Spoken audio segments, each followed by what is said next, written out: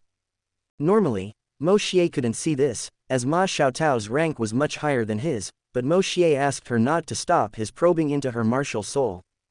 I understand, the black flame seems to be stronger because of the evil aura, causing an imbalance of the yin black flames and the yang red flames. Moshier carefully analyzed Ma Xiaotao's martial soul. He analyzed her for a few minutes before he felt his eyes start to ache and stopped his innate ability. He closed his eyes but continued to suppress Ma Xiaotao's flames with his ultimate fire and ice. There were several methods to deal with this problem, but Moshier's strength was still insufficient to try them. According to him, there were 3 methods he could try at the moment. The first method was to continue suppressing the evil flames with his ultimate fire and ice until he reached the rank of Soul Emperor so that he could use stronger methods that would fully clear the evil aura in the yin black flame. The second option was to strengthen the yang red flame enough that it would totally destroy the yin black flame. This method required an immortal herb called Infernal Delicate Apricot or another herb called Coxcomb Phoenix Sunflower. He could find them at Sunset Forest, and Moshier only made this a viable method because he knew their location. The third method would need to achieve harmony of both the flames and disperse the evil aura through his ultimate light element, enchantments and various soul arrays.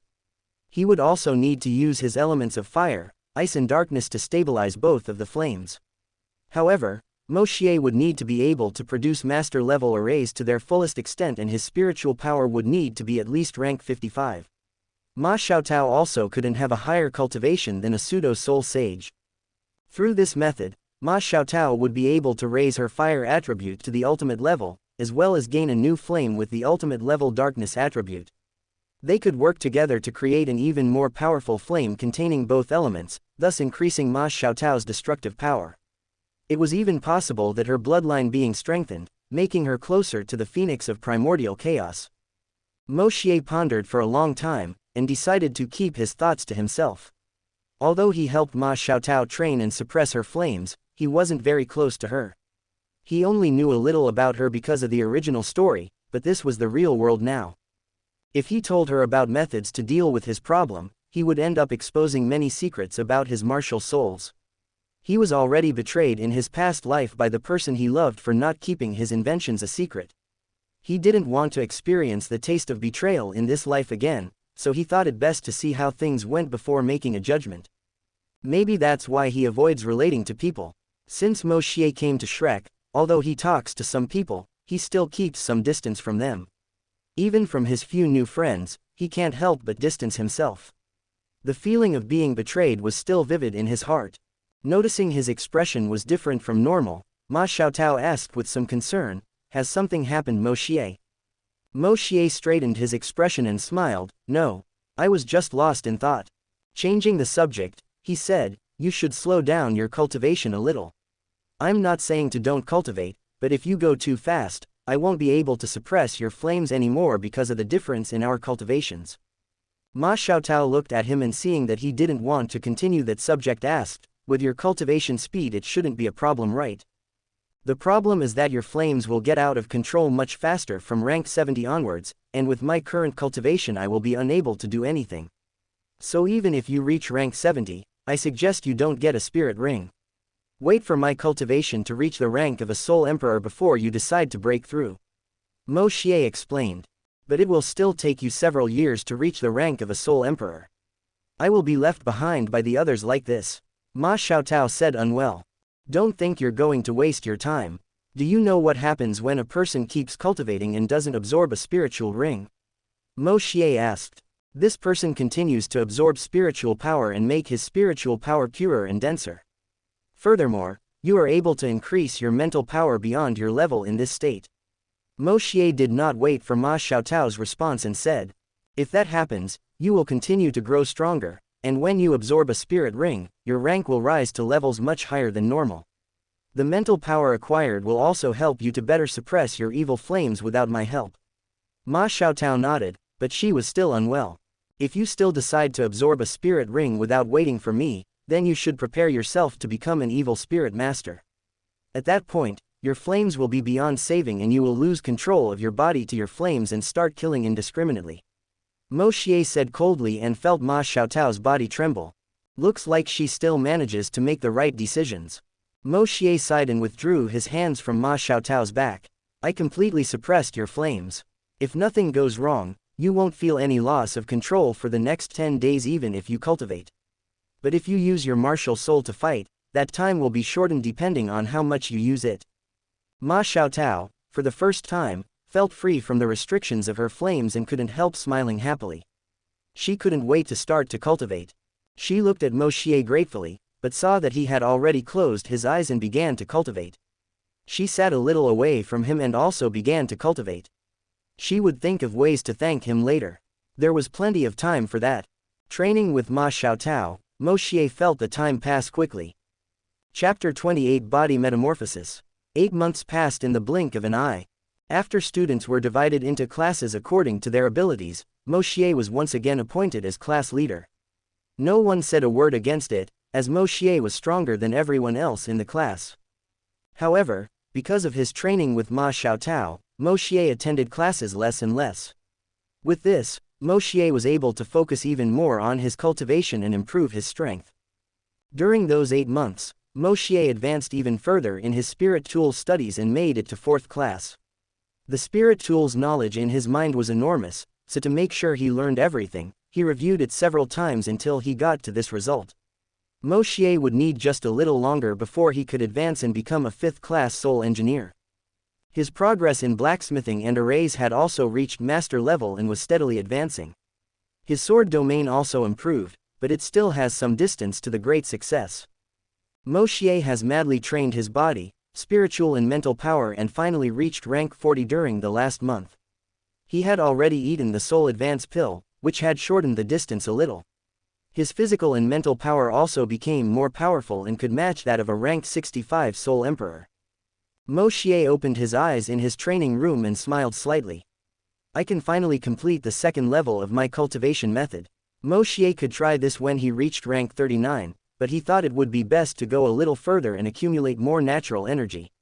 Now it was time to finally reap the fruits for his patience. Moshier sought out Xianxia's and reserved a private training room so there would be no unforeseen problems or interference. He locked the door and sat cross-legged in the middle of the room after installing several master-level arrays. Taking a deep breath to calm himself, he slowly closed his eyes and began to meditate. The 2nd level of the natural qi refinement method completely reforms the body from the natural energy accumulated in the body.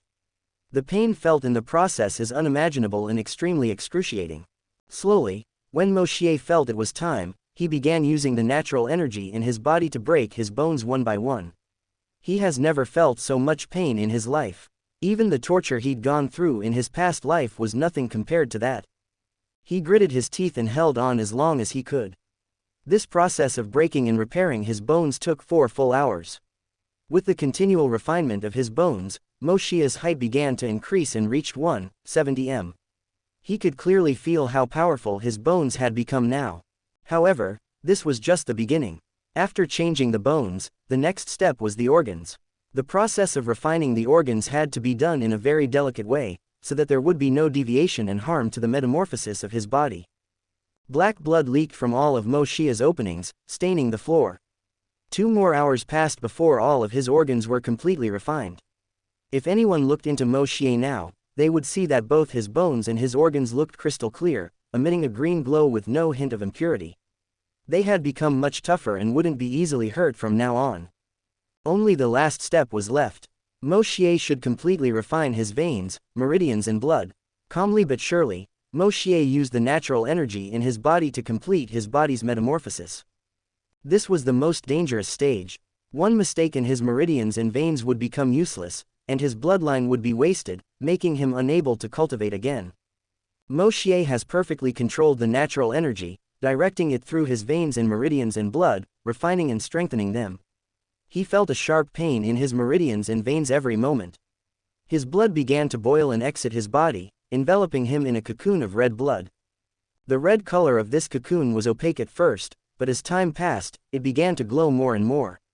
When another 6 hours passed, his martial souls vibrated and manifested, connecting with his blood. The cocoon that surrounded him glowed a strong crimson color and a primordial aura exhaled from it.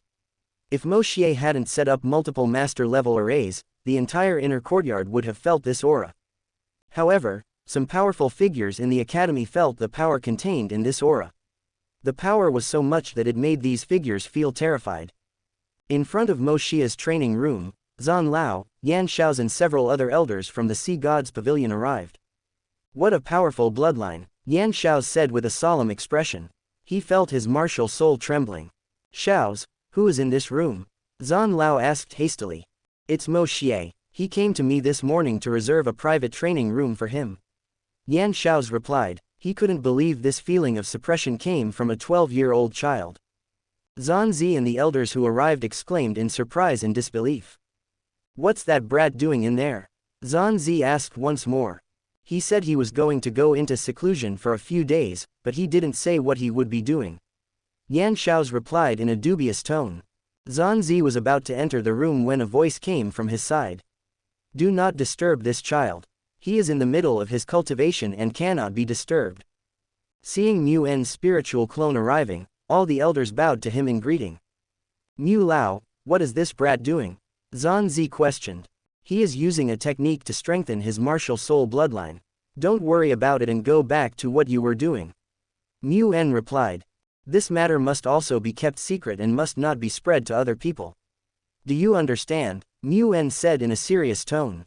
"Yes." The elders responded and left, leaving only Yan Shao's and Zan Zi in front of the room. Even though they had a lot of questions, they still complied. "Zan Zi, protect this child until he leaves and don't let anyone near this room. Shao's, you can go back to your work. We will talk about this at the next meeting of the Sea God Pavilion." Mu N spoke once more. Yan Shao's waved and left shortly thereafter. Mu N looked at the training room lost in thought with Zan Zi at his side. Moshier was unaware of the commotion caused by his bloodline and continued to complete the refinement of his body. His veins, meridians and blood were undergoing a baptism. He could feel the improvement in energy circulation in his veins and meridians, which were getting stronger and more resistant. They glowed the same color as his bones and organs. His blood glowed a dazzling crimson color. His bloodline was stronger and would be stronger and stronger from now on. Moshier remained inside the cocoon for another 12 hours before it was absorbed into his body. His skin began to crack and fall out, showing even brighter skin. His body was now perfect for cultivating and practicing martial arts. His power, defense, endurance, dexterity and flexibility were on a whole new level and almost reached the standard of a soul sage. He also became immune to cold, heat and poison. However, Moshier did not wake up from his meditation. With him at the center, a small vortex of spiritual power formed and was absorbed into Moshier's body. Even though his rank didn't go up, he could feel the energy building up. If this continued, when Moshier absorbed his fourth ring, he could ascend directly to the peak of rank 42 and even reach rank 43. In cultivation, each rank took even longer to break through, as even more spiritual power was needed. Even with Moshier's cultivation speed, it would still take him some time to increase his rank, so he didn't waste that opportunity.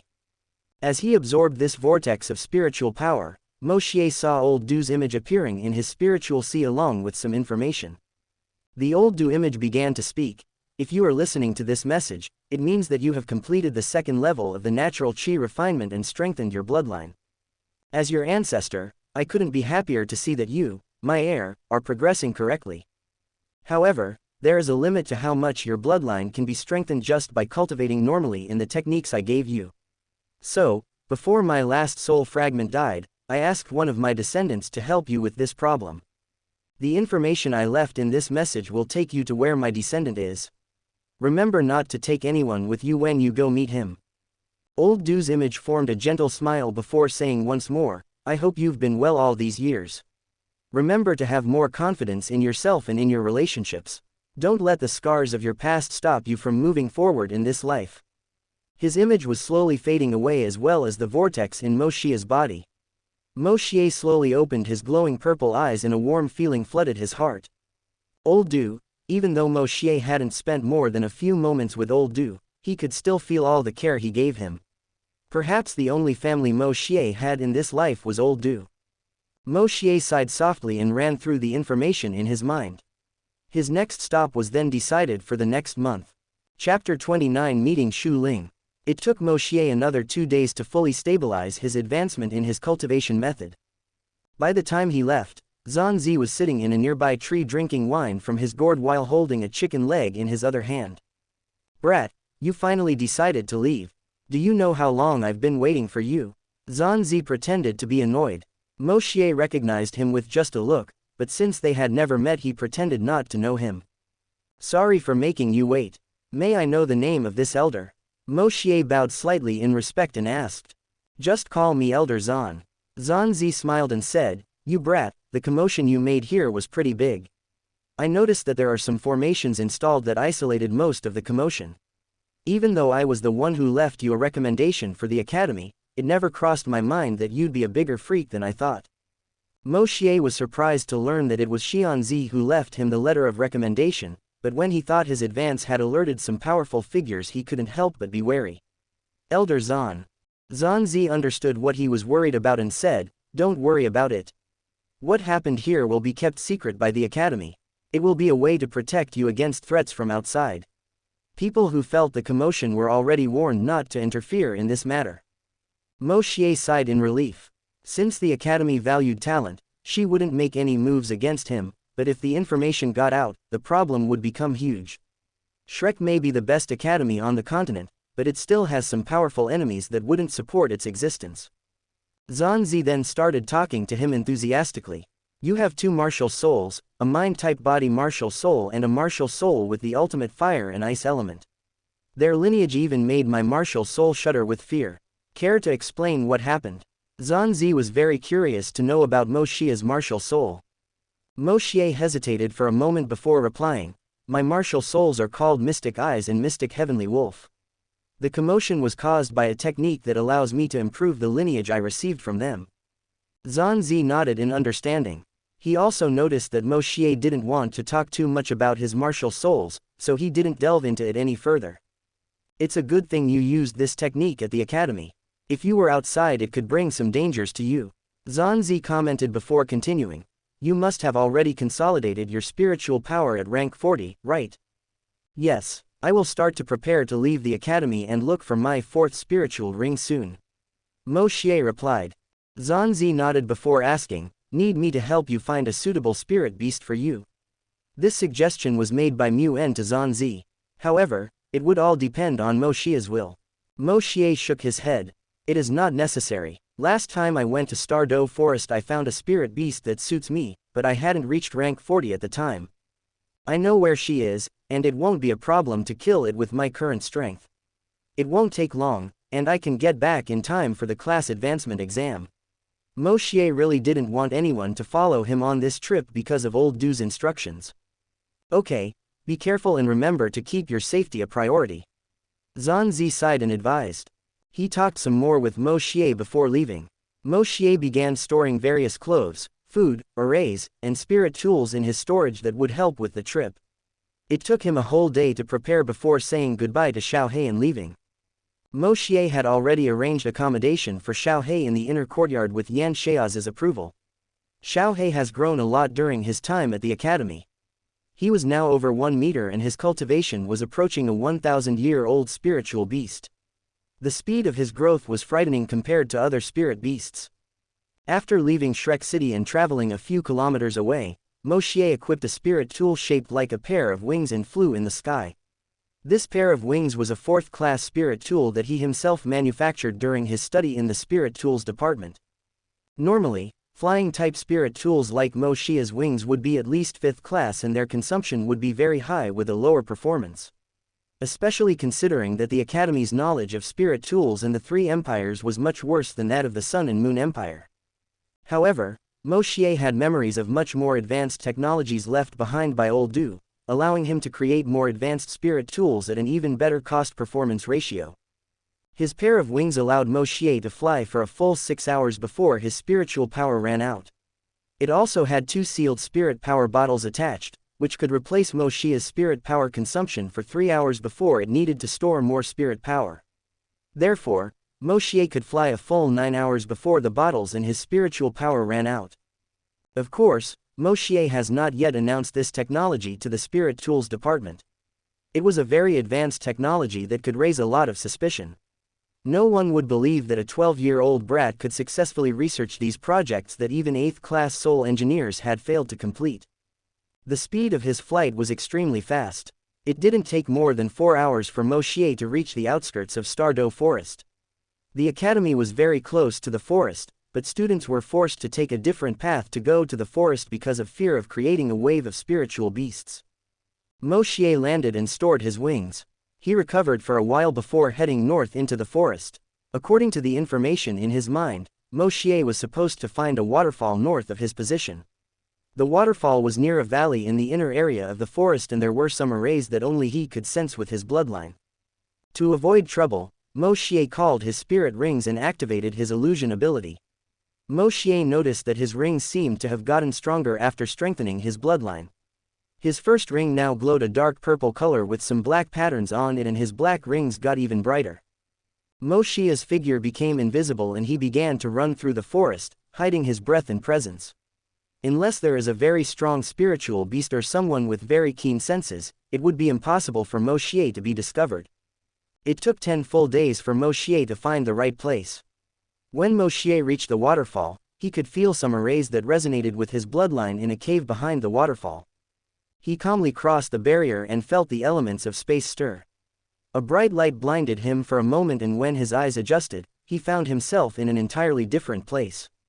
He appeared to be in a forest with a large ice-blue lake in the middle that stretched for a few miles. In the middle of this lake, there was a 100-meter island with several common flowers on it. Moshier could sense several barriers around the lake that prevented the beasts that inhabit the forest from getting closer. A few auras in this forest made the hair on Moshier's body stand up, as they were so powerful. Suddenly, the lake water churned and began to rise as Moshier approached. He saw a 20-meter tall silver wolf emerge from the lake and float in the water. What attracted Moshier the most were this wolf's eyes, which glowed in 12 different colors, giving the silver wolf an ethereal aura. Moshier could feel all 12 elements bowing to this wolf. Even his control over the elements became useless in front of him, making cold sweat run down his spine. Moshier was quite sure that this silver wolf was not just a 100,000-year-old spirit beast. However, he could feel a connection that came from his bloodline from this wolf. "Little brother, you finally came to meet me." The wolf spoke in a nostalgic tone. As calm as Moshier might normally be, his heart was racing at the moment. The aura the wolf released was almost choking him. The wolf seemed to notice this and withdrew his aura. "Sorry, after so much time alone, I forgot my aura could hurt you with your current power," he said in an apologetic tone. Feeling the aura that was suffocating him disappear, Moshier took a deep breath and calmed down after a while. Seeing Moshier calming down, the silver wolf began to speak. "Let me introduce myself first. My name is Shuing and as you may already know, I am here to help you at the request of our ancestor. You can call me Big Brother Ling." Moshier nodded and bowed slightly before answering. "My name is Moshier. Nice to meet you Big Brother Ling." Shuing nodded his head satisfied before asking, "Could you show me your marks?" Moshier understood what he meant and removed his shirt, showing off his lean, muscular body. On his right arm, his sun and moon marks began to glow and, similarly, a sun-shaped mark appeared on Shuling's forehead. Moshier felt the connection in their bloodlines grow stronger while Shuing was lost in thought. "After millions of years of waiting, our ancestor's heir finally appeared," Shuing muttered. His eyes sparkled with clear emotions of happiness, nostalgia and melancholy. Coming out of his stupor, Shuing blew out a sigh and looked at Moshier gently. "When the ancestor contacted me and said he had finally found an heir, I was skeptical at first, but it seems my decision to help you wasn't in vain," Shuing said. "I also had trouble accepting the fact that I am the heir of one of the primordial beings in the universe," Moshier said with a wry smile. Even after all these years, his situation was still a little unreal, but he gradually came to terms with it. Shuing chuckled a little, but he soon became serious again. I've already studied some of the laws of the world you're in, so you should be pretty familiar with what's going to happen. Shuing said and continued to explain, I will become your first spirit ring for your mystic heavenly wolf martial soul, and I will use my origin and lineage to strengthen yours. However, by the standards of this world, I am a 1 million-year-old spiritual beast and my origin is too strong for you to fully absorb it, so I will place several seals so that you can release them as you become more powerful. In the end I will become an intelligent spiritual ring, with my soul inhabiting your spiritual sea. Moshier was shocked to learn that Shuling was a 1 million-year-old spiritual beast. He thought he would be the same age or slightly older than DTN, but that was beyond Moshier's expectations. Ha ha ha, surprised. I have traveled the universe for more than half of my life and had many opportunities to reach my current strength. However, after reaching my current level, my progress continued to slow down. I could max out what you know at first-class God level with some chances of reaching God King rank. Shuling said. But with your bloodline, if I help you, you can rise to the peak of the universe and even I can surpass my former potential. Shuling said in a sincere tone, imagining the future. Let's just forget about it for now, and start what matters. Shuling shook his head. Moshier nodded and asked, what should I do? I will first help you merge with my spiritual bone first. As a torso spiritual bone over 1 million years old, you will experience great pain in the process, but there will be many benefits when you complete the fusion. After that I will merge my spiritual ring with you. Shuling explained and took Moshier to the island in the middle of the lake. Let's start, Moshier said and sat cross-legged calmly. Chapter 30 Fusing with Shuling, 4th Spiritual Ring. Moshier was sitting cross-legged in the middle of the island while Shuling's body began to glow in a colorful light. Shuling released his spiritual origin and a 12-colored halo appeared above his body and transformed into a human figure. The glow in his original body began to fade, leaving him with no trace of life. Moshier, you will have to persevere through the fusion process. I will try to help you as much as I can, but everything will still depend on you. Shuling's voice rang in Moshier's mind. With a wave of his hands, his lifeless body began to shrink and change shape. At some point, what was once the body of a spirit beast 20 meters tall turned into a torso spirit bone that glowed with halos of 12 different colors. Moshier felt the spiritual bone approaching and started the fusion process with the help of Shuling. Moshier's only feeling when starting the fusion was extreme pain. Even with all his willpower, Moshier couldn't help but scream during the process. Normally, a person who has a high compatibility with a spirit bone will not feel any pain in the fusion process and will be able to finish it calmly. However, even though Moshier was extremely compatible with Shuling's spirit bone, the power contained in the spirit bone was too much for his current body to handle. Shuling used the ultimate ice to numb Moshier's body and ease his pain, but Moshier's screams haven't stopped yet. Moshier, you must hold on or you and I are doomed. Shuling yelled. Moshier's spiritual sea was chaotic and cracks could be seen forming before rays of golden and silver light repaired them. These rays of light were the essence of the sun and moon that Moshier had absorbed all these years of training his heavenly eyes. Moshier could feel his mind clearing a little and his screams subsided. He gritted his teeth tightly and focused his mind to complete the fusion process with the spirit bone. Shuling sighed with relief when he realized the situation had gotten better and continued to help Moshier. Moshier could feel his bloodline strengthening with each passing second. Shuling's spirit bone was the manifestation of his bodily essence that merged with him and coursed through his body at every moment. Once the fusion was complete and Shuling's spiritual origin was absorbed, his bloodline would soar to the skies and become the closest bloodline to Old Du among all his existing descendants. The entire fusion process took 10 days to complete. When the last strand of power from spirit bone merged with Moshier completely, he passed out right there. Finally we made it past the most critical stage, Shuling muttered with a sigh. Even for him, this fusion was very exhausting and if he were in his real body right now, Shuling would be sweating profusely. Now it's my turn to finish the job. Shuling looked at Moshier passed out and smiled appreciatively. Moshier's willpower surprised him greatly. He managed to stop himself from breaking his spiritual sea even though he felt pain throughout his body. Without waiting any longer, he approached his spiritual origin and began to fuse with Moshier. Another 10 days passed. Moshier opened his eyes slowly and a 12-color glow shone in his eyes.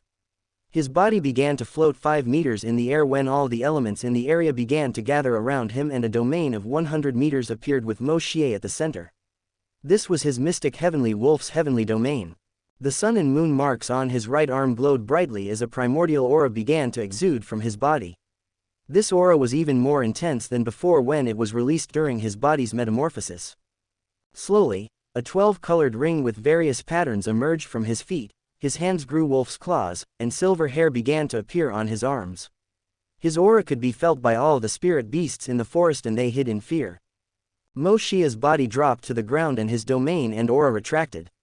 His eyes, which had 12 colors, returned to normal, but with visible differences. The flecks of gold and silver that had been in his purple eyes deepened and grew brighter. His eyes became heterochromatic, with the right eye with purple and gold colors and the left eye with purple and silver colors.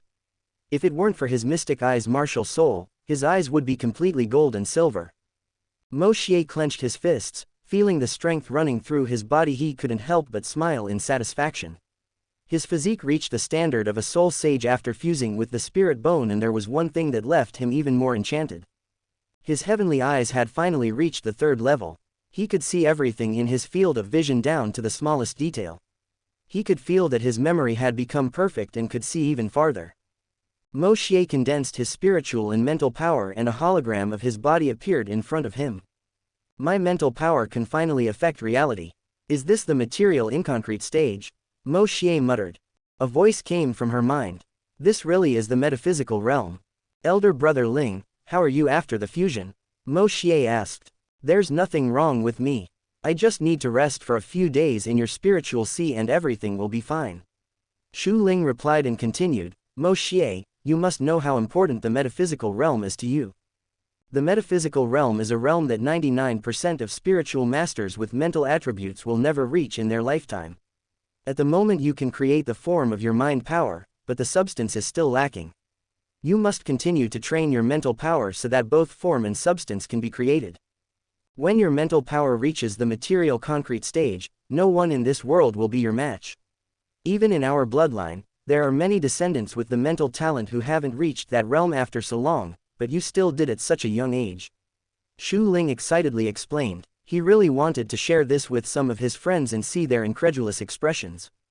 I will work hard to improve faster. Moshier nodded and asked, Elder brother Ling, is there any spirit beast with mental attributes suitable for me in this forest? Moshier still needed to acquire his 4th spirit ring. This secret realm is something the ancestor created for you to get your rings, but you must be strong enough for it.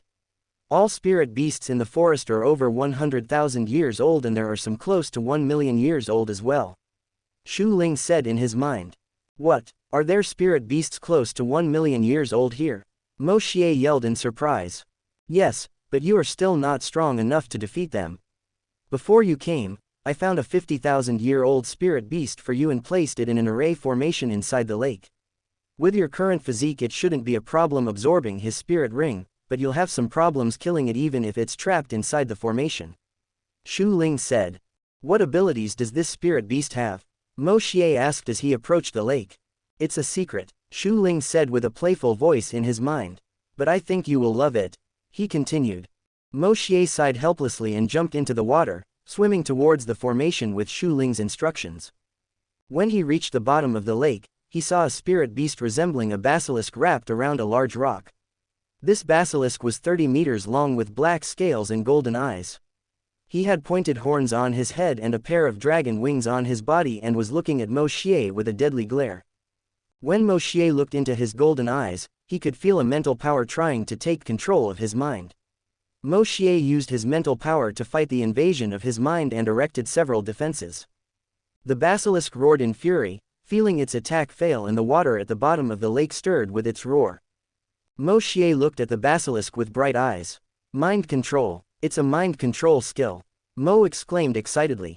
Wasting no time, Moshier used his mental shock and called out his spirit rings. 3 black rings rose from his feet and the 3rd ring glowed at the same time as his attack. After the fusion, all his rings were strengthened. The basilisk felt as if a hammer had hit his mind and his body began to thrash in formation and did not notice a spiritual imprint forming in his mind. Moshier looked at the basilisk's bodily strength and understood that it would still be extremely difficult to kill him if he wasn't trapped in formation. His 3 black rings disappeared and a 12-colored ring rose up on his body and began to glow. Shu Ling's 1,000,000-year-old spirit ring, as well as the spirit bone, gave him 4 new abilities each. One of the abilities the spirit ring gave him was elemental control. This skill allowed him to have better control of the elements, and the element's attack power was increased by 100%. However, the consumption of spiritual power was still too high for the current Moshier. Author's note: give me ideas for his spirit ring and torso bone skills besides the elemental control. Several ice spears and swords formed around Moshier and flew towards the basilisk that had his body trapped by vines. The space around his body was momentarily frozen and a blue flame tried to penetrate his body through the gaps between the scales. Moshier did not hold his strength at all. He also picked up his sword and slashed several times, hurling blades of sword intent towards the basilisk. The basilisk's scales were really tough and resistant, but in the face of Moshier's barrage of attacks, his scales began to crack as time passed and more attacks came. The basilisk roared even more furiously and its eyes glittered dangerously. Moshier could feel his spiritual and mental power freezing slightly, but he soon broke free and made even more powerful attacks on the basilisk. Moshier used all his sword skills until basilisk was just one step away from dying. Seeing his opportunity, Moshier swung his sword once more, condensing several swords made of ice sword intent and fusing his mental power into them. A mental and spiritual coercion appeared in his attack that went towards the basilisk. Moshier also used one more mental shock and exploded the mark left in his soul, making basilisk's mind quiver once more with the 2 mental attacks. The attack from his sword arrived and penetrated basilisk's heart, wiping out the rest of his life. A black spirit ring emerged from his body as Moshier breathed heavily. Damn it, fighting underwater is still difficult for my current self. Moshier cursed. He used the last of his spiritual power to grab the basilisk's body and take it to the island in the center of the lake. Moshier sat cross-legged and began to recover to absorb the spiritual ring of the basilisk. 30 minutes later, Moshier was back at his peak and began the absorption process. It took only 2 hours to finish, and now 4 black spirit rings rose from his feet and swirled around his body. His spiritual power rose to rank 44.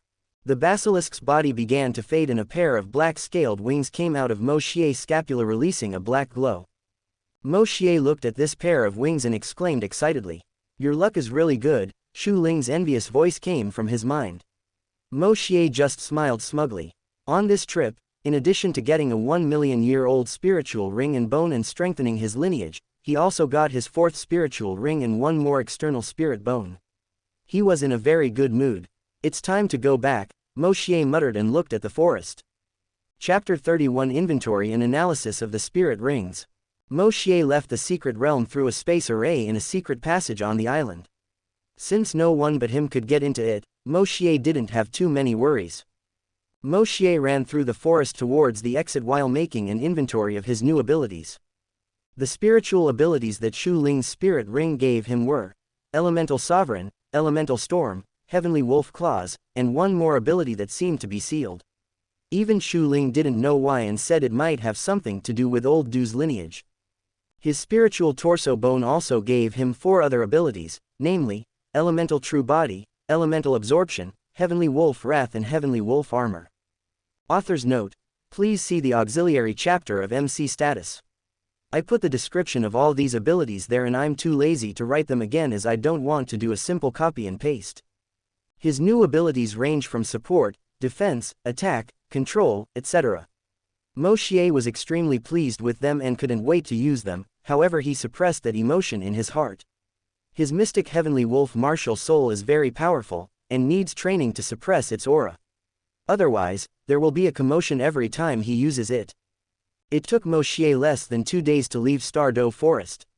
After resting for a while, he wanted to test something that had been on his mind all along. His basilisk wings grew on his scapula and he flew into the sky. Its speed was about the same as that of his flying-type spirit tool when used normally. However, if more spirit power were injected into the wings, his speed could increase by 50%. They could also be used to attack and defend with a 30% boost in both instances if spiritual power is injected. When I come back I must create a custom spirit tool that is in conjunction with my basilisk wings. My spirit power consumption can be further reduced and my speed can compare to that of a standard 6th class flying type spirit tool. Moshier thought inwardly. He landed and retracted his wings before equipping his spirit tool in wing shapes and flew again towards Shrek Academy. By his calculations, there were still a few days for students to report their arrivals to their teachers. Everyone was given a month's vacation to return to their homes and get their spiritual rings before the class advancement exam began. Within 4 hours, Moshier reached the outskirts of Shrek City, before landing and entering through the east gate. A while later, Moshier could be seen in Zhou Yi's office reporting his arrival. "It's a good thing you arrived before the deadline," Zhou Yi said in satisfaction and continued, "Did you manage to get your 4th spiritual ring?" Moshier smiled and nodded. As proof, he let his aura of spiritual power go out of his body, but he didn't call out his rings. Sensing Moshier's aura, Zhou Yi exclaimed in disbelief and looked Moshier up and down before calming down. "I've never seen anyone with such monstrous cultivation speed as yours." Zhou Yi sighed in awe. She obviously realized that Moshier was at rank 44. "I was a little lucky," Moshier said modestly. After talking for a while, Zhou Yi asked, "Do you know where Yuhao went?" "Isn't he at the academy?" Moshier asked back. He had an idea where he might be, but he kept that information to himself. "Not. He left without telling anyone where he was going," Zhou Yi said angrily and continued. "He told Fan Yu that the Martial Souls department would help him get his 2nd spirit ring, but he told me the Spirit Tools department would help him with that. He clearly lied to both sides." Zhou Yi almost screamed at the end. "Professor Zhou, he must have had his difficulties and he didn't want to worry you and the teacher. He will come back before the deadline and if he doesn't arrive on time, he can still be transferred directly to the Spirit Tools department," Moshier said, trying to calm Zhou Yi. Moshier remembers that a few months ago, Yuhao ate something that improved his spiritual power, although he doesn't know what it was. The butterfly effect is really amazing. It was his thinking at the time. Even though Yuhao didn't ingest the soul advancement pill, he still got his hands on something that boosted his rank and allowed him to reach rank 20 before the vacation at the end of year. Zhou Yi sighed once more and nodded. After complaining for a while longer, she allowed Moshier to leave. Moshier walked towards his dorm and saw Muen still lying in his chair under a tree. He greeted him respectfully before entering the dorm. Muen followed him with his eyes for a moment before sighing in admiration. "This little monster is getting stronger and stronger." Sigh, the situation on the mainland is changing very fast. He closed his eyes again and enjoyed the breeze of the wind. In his room, Moshier saw that Lei Ji had already arrived and there was no dust in the room. He went to take a shower and when he returned he found Lei Ji changing his clothes. "Brother Moshier, a long time without seeing you," Lei Ji said excitedly. "Lei Ji, it's been a while. I just got back from the forest." Moshier smiled. Realizing the implication in his words, Lei Ji exclaimed in disbelief. "Did you break through?" "Yes, I became a soul ancestor a few days ago." Moshier responded and commented teasingly, "Why don't we train a little and I'll show you some of my prowess." "Get out, I would be a masochist if I accepted this offer." Lei Ji huffed a little angrily, however, he really admired Moshier. Moshier helped him improve his control of spirit power and his combat skills, allowing his advance to be much faster now reaching rank 25. He envied him a little, but that didn't obstruct their friendship. After all, Moshier's strength was all due to his hard work. Moshier chatted with him some more before heading to the inner courtyard. He wanted to try something now that his power had increased and he needed an empty place. Before long, he arrived at the training room he and Ma Xiaotao used and found it empty.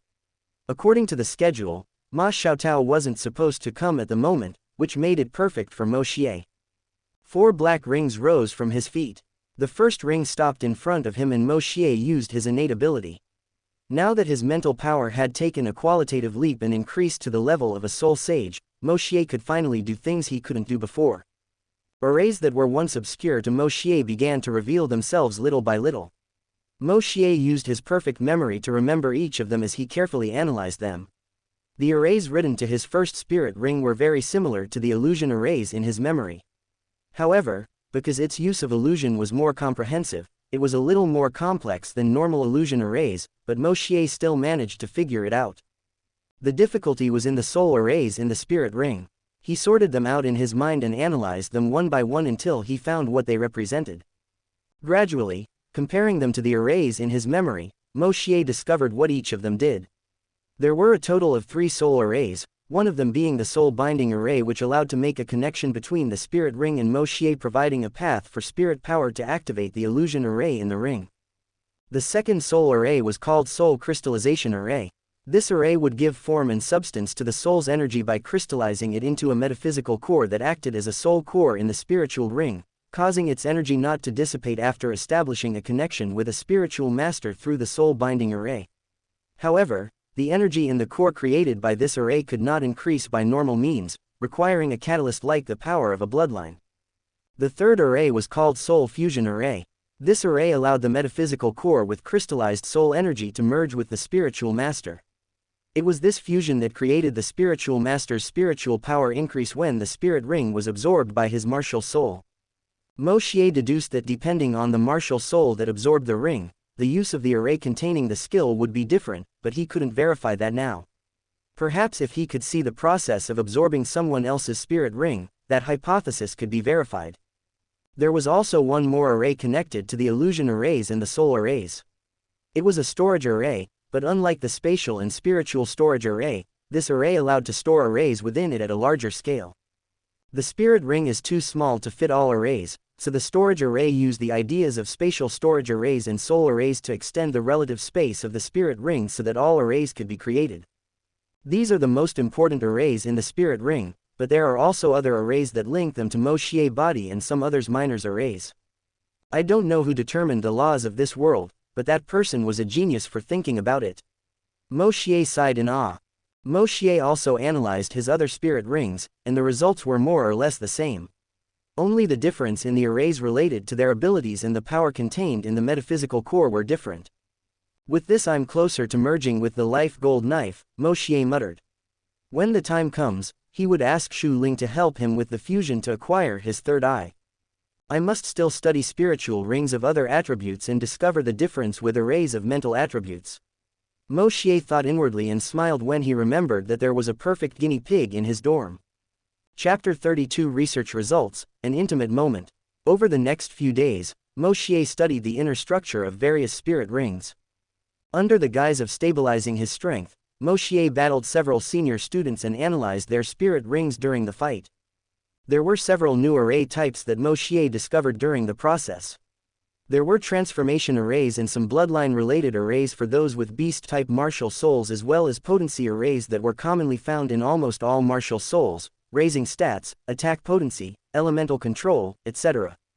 Moshier even asked to train with Bei Bei and Xianxia and analyzed their spirit rings.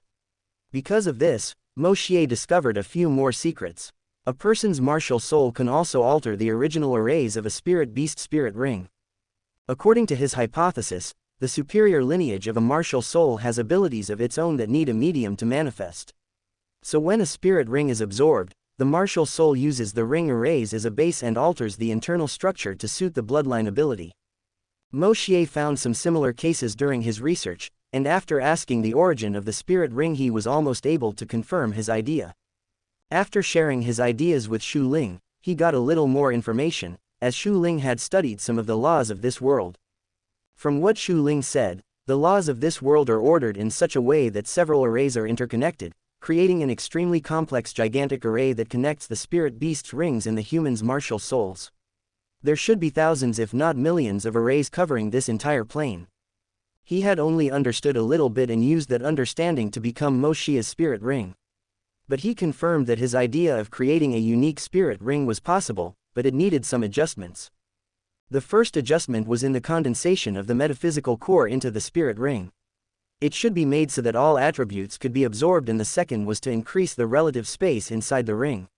In this way, Moshier could add a large number of different skill types for itself, even if the power was a little lower, as the core would be shared by multiple arrays. However, Moshier found it possible to create more than one core within the ring. However, the ring would need to have a large amount of energy or could grow on its own. He then recalled the humans and spirit beast soul core condensing methods. There were two possible methods: resonance and yin-yang complement.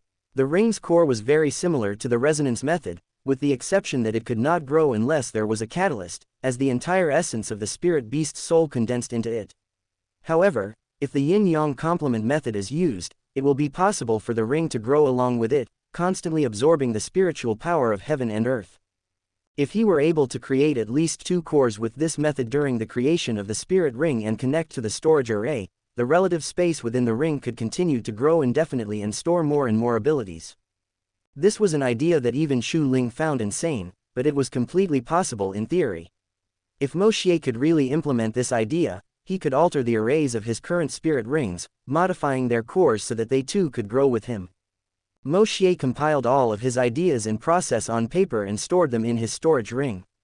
He would study them for a while longer before starting his fusion with his life gold knife.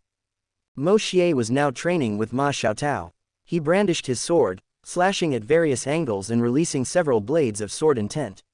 Ma Xiaotao dodged his attacks and her phoenix wings were already exposed on her back. She used several fire attacks on Moshier and her 4th ring glowed. A pillar of fire rose where Moshier stood. However, he used his control over ultimate fire and threw it at Ma Xiaotao.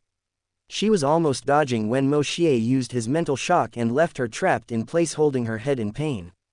The pillar of fire hit her and Moshier used this opportunity to get close to her and use his sword skills.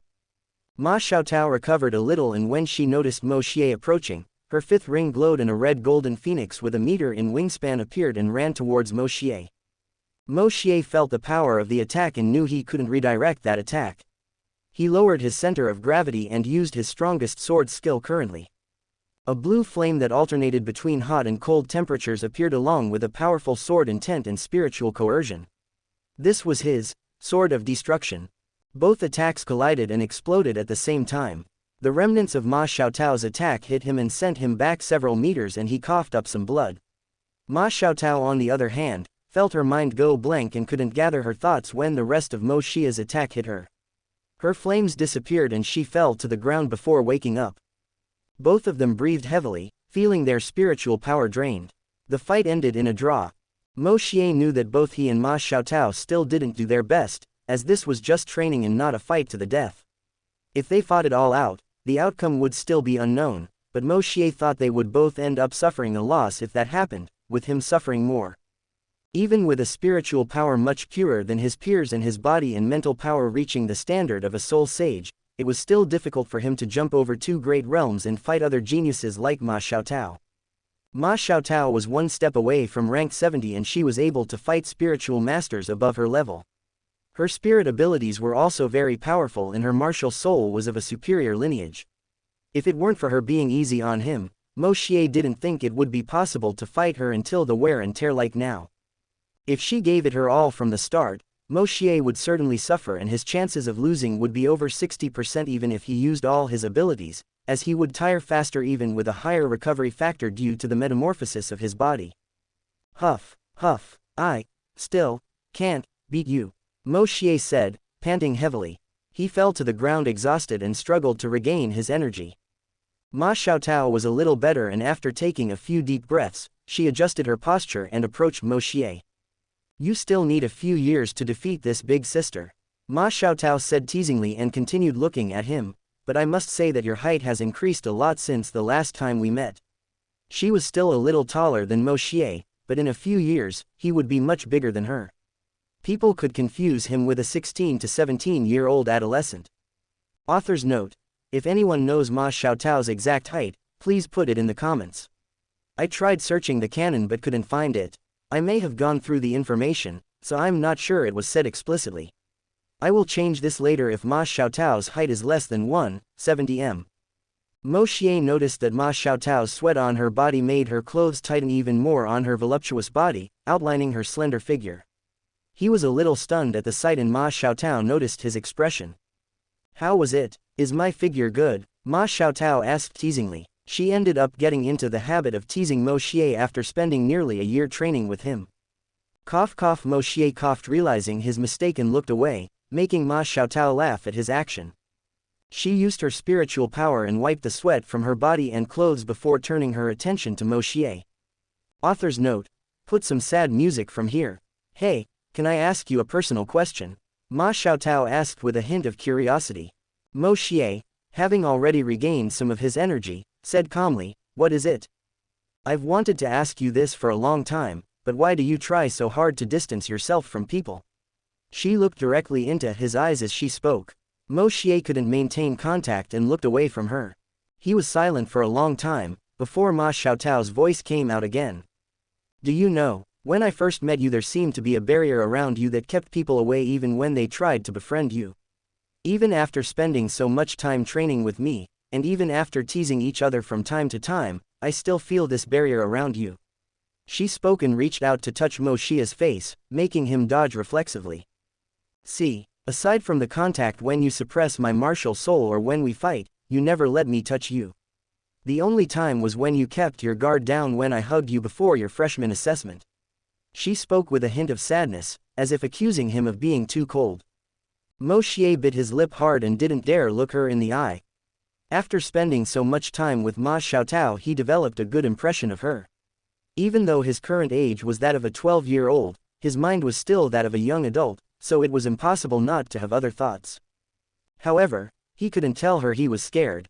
He didn't want to create feelings that would come to disappoint him again in the future. He was afraid of being betrayed again. He didn't want to feel the loss of someone close to him again. So he kept his distance from everyone around him. He did everything possible so that his relationship with people would not go beyond the limit of distant friends. Facing Ma Xiaotao's questioning, all he could do was remain silent. He stood up and turned his back to Ma Xiaotao as he left the training room, and Ma Xiaotao followed him with her eyes, noticing the depressive aura around him.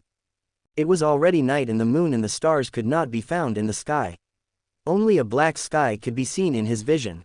If it hadn't been for a few lamps illuminating the courtyard, darkness would have taken over the entire academy. When he was stunned looking at the completely black sky, remembering all the pain from his past life, he felt Ma Xiaotao's gentle embrace from behind. It was an affectionate hug that made him extremely comfortable, but he tried his best to suppress those emotions in his heart. "It doesn't need to be right now." Her soft voice sounded gently in his ear. "When you're ready, I'll be here to listen to you." She lightly tightened her grip on her arms around him as if comforting him and telling him not to worry. Moshier felt his body relax little by little as his suppressed emotions came out and enjoyed the warm sensation that flooded his heart. They stayed like that for a while, with the cool night breeze coming in, swaying the nearby trees and making their leaves flutter in the wind. Chapter 33 Advancement Test Fixed. Author's note: let me explain a few things so it's clear. From the beginning of the fanfic I said that I would not make the MCB op to the point of beating a soul Duluo with a low cultivation. And no, he's not nerfed. Let me give you a clear example. Imagine two people, one with a soul ancestor cultivation. This person has a physical and mental power with a standard of a soul sage. This is RMC. Remember that his spiritual power pool is in soul ancestor rank. Now we have Ma Xiaotao. She is just one step away from reaching rank 70. Her spiritual power pool is huge compared to a soul ancestor's pool. Her physical and mental power are also on the same level as her spiritual power, or even greater in a matter of physical standard. She even can fight with opponents with a higher rank than her. Even though RMC has a much purer and denser spiritual power, he is still not her opponent, as his spiritual power pool is not at the same level and he would tire faster as he couldn't use many moves with a big consumption of spiritual power like her. Of course, if he gives it his all, he could still come to a draw with her, with both of them suffering big losses. He might even win, but he would pay a big price for it, like losing some members or something like that. So I hope that's pretty clear. And one more thing, there will be many scenes with drama and romance in this fanfic. And I chose FML based on my tastes and I won't change it. There will also be no harem here, so if you don't like it, please respect whoever does. There were some malicious comments that I removed for these reasons. Now that aside, let's get to the chapter.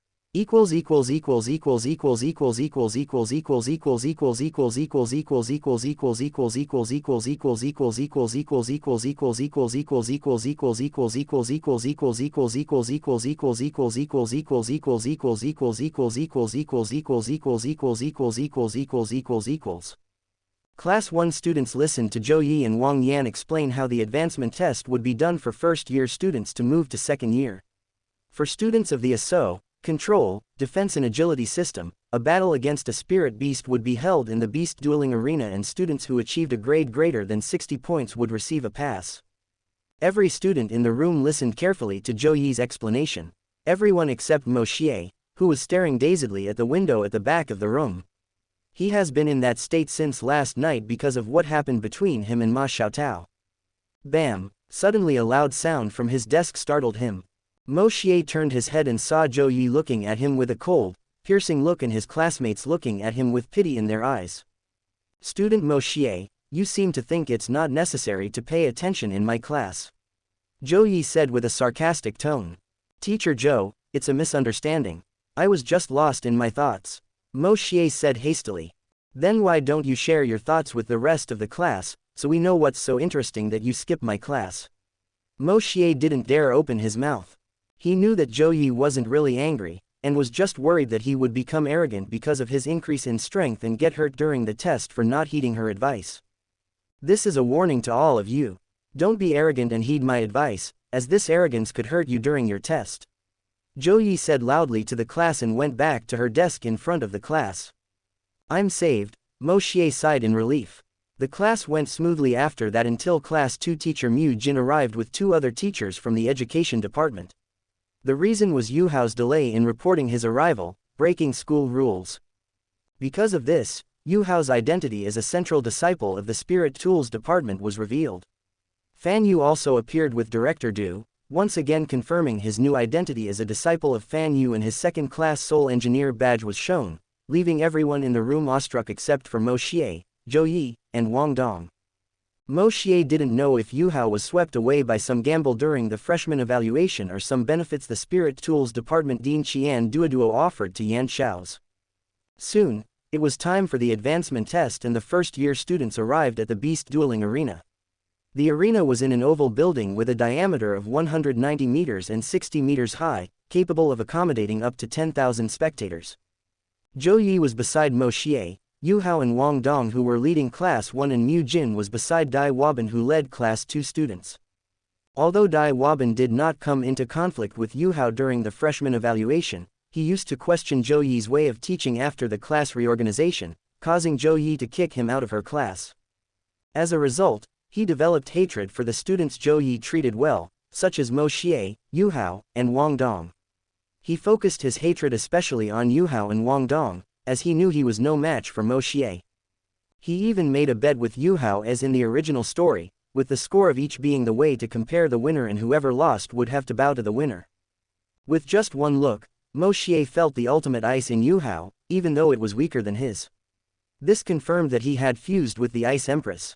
Moshier wouldn't even have to think to know who would win this bet. Moshier, you are the strongest in the class, so you will go first. Show your strength to the people watching. Zhou Yi whispered. Moshier was about to speak when Yu Hao's voice sounded. Wait, Professor Zhou, let me go first. When Zhou Yi was thinking, Moshier said, just let him go, Professor Zhou. An interesting show will take place. Yu Hao saw Moshier looking at him with some meaning. He seemed to be referring to the bet with Dai Waban. Zhou Yi gritted her teeth and nodded. Very well, you can go first.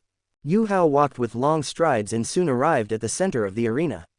He chose to fight a 100-year-old spiritual beast, making many people who were watching the test despise him. The spirit beast he faced was a wind spirit wolf, an agility-type beast. Soon his eyes changed to a red color and 2 red rings with 4 golden lines rose from his feet. A terrible aura spread with Yu Hao at the center, causing the wind spirit wolf to faint and all the beasts trapped in the arena to startle. Students' screams of fear could be heard throughout the arena, and the teachers looked at Yu Hao in disbelief. Their spiritual rings had already been released to resist the aura. Only 2 people were unaffected by Yu Hao. One was Wang Dong, who was able to fuse his martial soul with Yu Hao, and the other was Moshier, who had a bloodline far superior to Yu Hao's Ice Jade Empress Scorpion. Moshier had also experienced Shu Ling's aura, which was much more powerful than the Ice Empress's aura.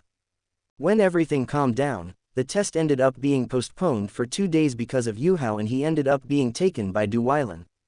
Dai Waban also ended up bowing in front of a crowd to Yu Hao. Moshier watched all this from the outside and didn't interfere with anything. It was Yu Hao's right to get revenge on Dai Waban, so it wasn't his turn to meddle in his affairs. Classes continued normally for the next 2 days until everyone was called back to the beast dueling arena and Xianxia's personally came to watch the test. This time, Moshier was the first to step onto the arena. What system do you belong to and what is the age of the spirit beast do you want to face? The referee asked. Control system. I choose a 10,000-year-old spirit beast. Moshier replied blankly. The referee didn't know how to respond. He knew some of Moshier's strength from the rumors. He shouldn't have any problem against 1,000-year-old beasts, but he ended up choosing a 10,000-year-old beast. Even the students who watched were surprised. Let him choose. Suddenly, Xianxia's voice rang out, snapping the referee out of his stupor. He waved and signaled to some people. Before long, Moshier saw his opponent. It was a 10,000-year-old dark blood leopard, which had its attributes focused on agility. The aura of a 10,000-year-old spirit beast startled some weaker students, while the others stared intently at Moshier's actions, wondering what he would do. Moshier quickly gave them an answer. He unsheathed his sword and imprisoned his opponent with the aura of his sword intent that was fused with his mental power. Moshier disappeared from where he was and appeared in front of the dark blood leopard. He slashed quickly with his sword, using only the minimum force necessary for the power contained in his sword's intent to invade the dark blood leopard's mind, causing him to pass out in the next moment. Moshier didn't kill him. The referee then noticed Moshier looking at him and understood what he meant, but didn't know how to score his test. Just then Du Weilan's voice brought everyone out of their thoughts. With Dean Yan's approval, Moshier receives a full score for his test. These words caused quite a stir among the students, and once again made them realize how terrible Moshier's strength was. He can easily defeat a 10,000 years old spirit beast. Moshier calmly returned to Zhou Yi's side, who was pleased with his performance. The test continued normally, with Dai Waban, Wang Dong, and Yu Hao choosing 1,000-year-old spirit beasts. Yu Hao's Ice Jade Empress Scorpion martial soul drew a lot of attention during the test. Moshier could already see the fight it would cause between Yanxiao's and Qian Duo. Yu Hao was the second person to get a perfect test score. With that, the advancement test for the second year was gradually ending, until Moshier left after receiving his new uniform. According to the original story, there was supposed to be a discussion about Yu Hao in the Sea God Island Pavilion, but that's none of his business.